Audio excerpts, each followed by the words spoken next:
Hello everyone, my name is Naledi Mfoloe and it is my absolute pleasure to welcome you to the latest edition of the African Diaspora News channel where we unravel the stories that shape our world and our communities.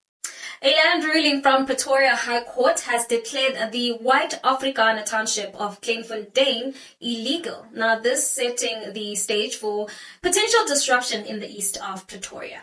Now, the High Court's decision last week Friday has significant implication for the approximately 650 households residing in Kleinfontein, which is a township that was established in the late 90s with aspirations of a white Afrikaner self-determination.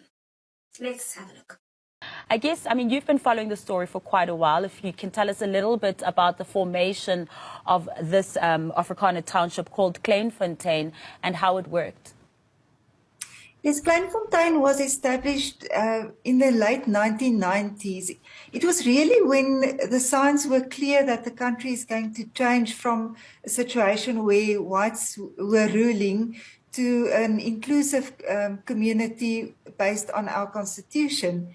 Then a group of Afrikaners, or as they call themselves, Boere Afrikaners, they tried to establish a volksstaat, an exclusive state for people who think like they do and excludes others in terms of race and culture. They realized that that was not exactly possible at that stage, and they then decided to start Kleinfontein, which is also often referred to as the Orania of the North, to establish it as a growth point for a later volksstaat.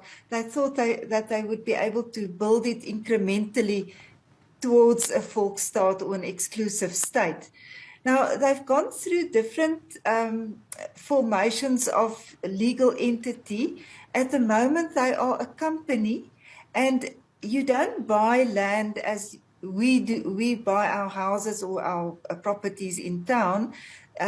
You buy shares in this company, and then a specific portion or erf in this farm area is allocated to you for your use.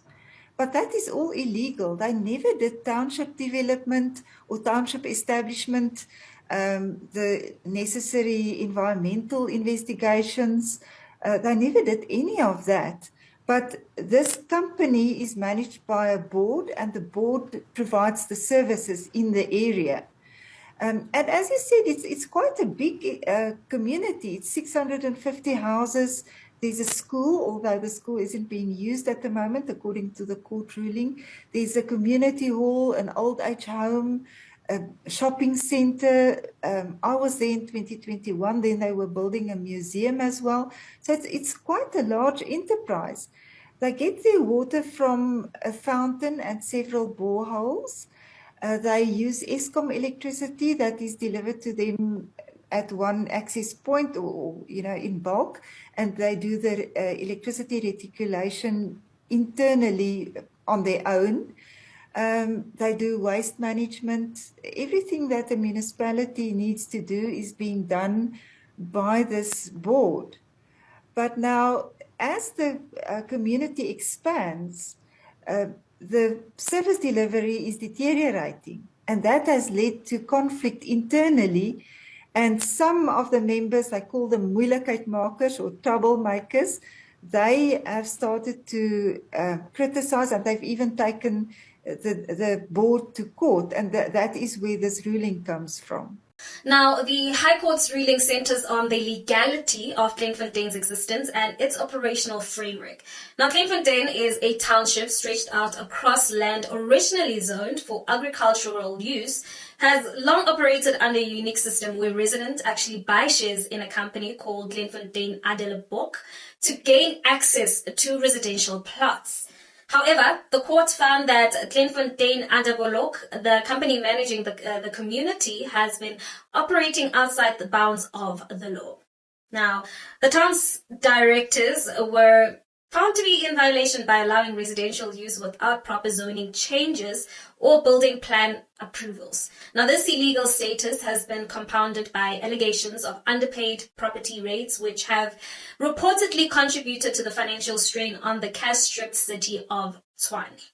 Now, the court has actually mandated the city of Tshwane to immediately take appropriate steps to enforce all relevant laws relating to planning and building regulation with respect to Kleinfontein. However, the court did not prescribe specific remedies, leaving the city with the caution to decide how best to actually address the situation. Now, one option available to the city is criminal prosecution, but it remains to be seen how the council will actually proceed. Now, the city of Tshwane has yet to release a detailed plan of action, and the community's response to this ruling will be crucial in shaping the next steps. Residents of Tshwane argue that Kleinfontein's agricultural zoning means that other Tshwane residents are indirectly subsiding the township, impacting essential services like road maintenance and water supply.